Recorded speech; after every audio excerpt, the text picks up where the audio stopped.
Hello, BookTube. This is Kelly with Books I'm Not Reading, and this is Future Kelly speaking because I want to film this video for Earth Day. Today I'm going to be talking a little bit about the poet Gary Snyder, and he is definitely considered more of an environmentally conscious or environmentally sensitive poet. I'm not exactly sure what the terminology might be there, but I know that my yard is not going to look like this on Monday. We're expected rain and snow, so I just really wanted to capture the beauty of today. This little glimpse, like this one day of spring.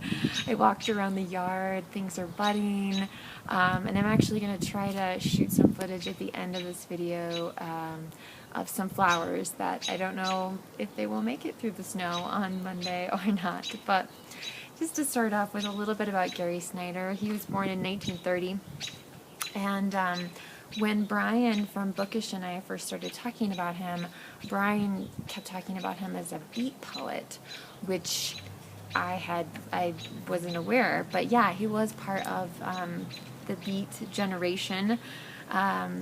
In Dharma Bums by Jack Kerouac, there's a character inspired by or based on Gary Snyder. But I was only familiar with this, which is Turtle Island, which I know we've been talking about the Pulitzers lately, and it did win the Pulitzer Prize for Poetry in 1975.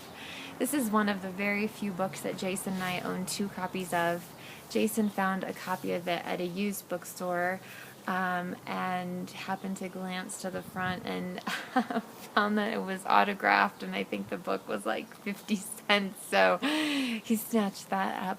But he actually gave this to me for as a gift for graduating from college, and I just want to read you what he wrote inside because it's so beautiful.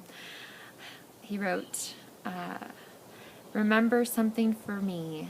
No matter the places you visit, the countries, the vistas, none can ever be more beautiful than the landscapes within you, within each of us, for we contain the earth. Love, Jason." So, anyway, so a little poetry at the beginning. I kind of struggled with Gary Snyder just because this is all of the poetry of his I have.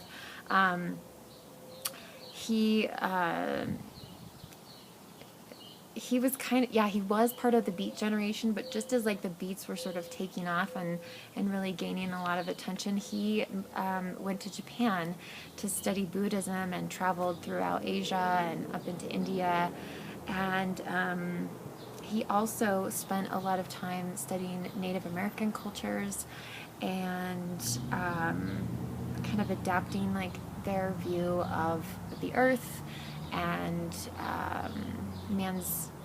humankind's relationship to the earth, if you will. He also, in between, some of these more academic and sort of cerebral things, he was a logger, a trail builder, he was a fire watcher. For those of you who maybe aren't familiar with that idea, the National Forest Service,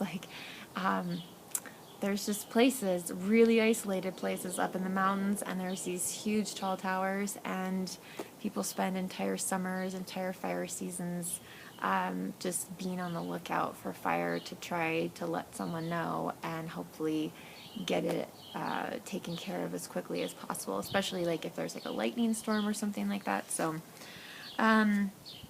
anyway, so again, he's really concerned about the environment and the plight of the American Indian. And there were things in this book, I did not read all of this by any means. There were things I liked, but things that I don't know, I just couldn't quite get into. I mean, some of it's about his relationship as a dad, so obviously I probably wouldn't connect to that. This one... It's called Facts. I don't know if he meant it to be as a poem. There's this giant fat robin right up here. I don't know if he meant this to be a poem or not, but I mean, it's basically about how America consumes more resources in the world than, just an absurd amount of resources. And so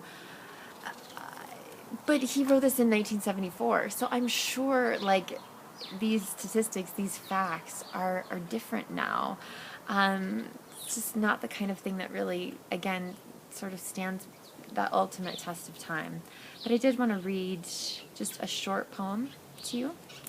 This is called The Uses of Light. It warms my bones, say the stones. I take it into me and grow, say the trees. Leaves above, roots below. A vast, vague white draws me out of the night, says the moth in his flight. Some things I smell, some things I hear, and I see things move, says the deer. A high tower on a wide plain. If you climb up one floor, you'll see 1,000 miles more. Sorry, the birds are just going crazy. So yeah, I thought that was really beautiful. I mean, again, you know, just his appreciation for even things like rocks, which I happen to appreciate, but not everyone does. So, yeah, I mean, I guess maybe it's just because I do live in a part of the world where, like, nature is a very prominent force, I guess, for lack of a better word. And so I think about these things often, and so maybe that's why I didn't really, like, connect with it, because it's not necessarily something new. There's a very sad poem in here about two different people who kill a doe, and she has a fawn inside. One of them shoots the doe, and the other one hits the doe with the car. And, you know, yeah, like, you hear stories about that kind of stuff. That's not, it doesn't make it any less sad, but it isn't, I guess, maybe a revelation to me. And again, maybe there's way more in that poem than than I'm getting. So, anyway, thank you for watching me with Poetry for Beginners. I also wanted to give a shout out to Jenny Johnston. If you haven't checked out her channel, you really should. And she just posted a great video called Poetry for Everyone, so I really encourage you to check that out. And also Brian from Bookish's video, Bookish, his video on Gary Snyder. I'm curious to see what he has to say. Again, I realize this wasn't super deep, but it's Earth Day, and I don't know. So we again dipped our toes into the deep, deep well of poetry. And like I said, there were other poems in here that I enjoyed. Some of them were quite long, but there were other things that I just didn't really, I don't know. They just weren't for me, which is fine. So I'm going to try to get some flower footage for you. If I don't, I hope there will be some soon. Thank you so much, BookTube, for watching. Happy Earth Day, and I'll talk to you soon. Take care. Hello, BookTube. Just wanted to show you a few of my flowers. I did not plant these. I've been blessed by people who came before and took care of them. And I just wanted to remind you all to be kind to yourself and be kind to others. This is my moment of spring. Take care, BookTube. I'll talk to you soon.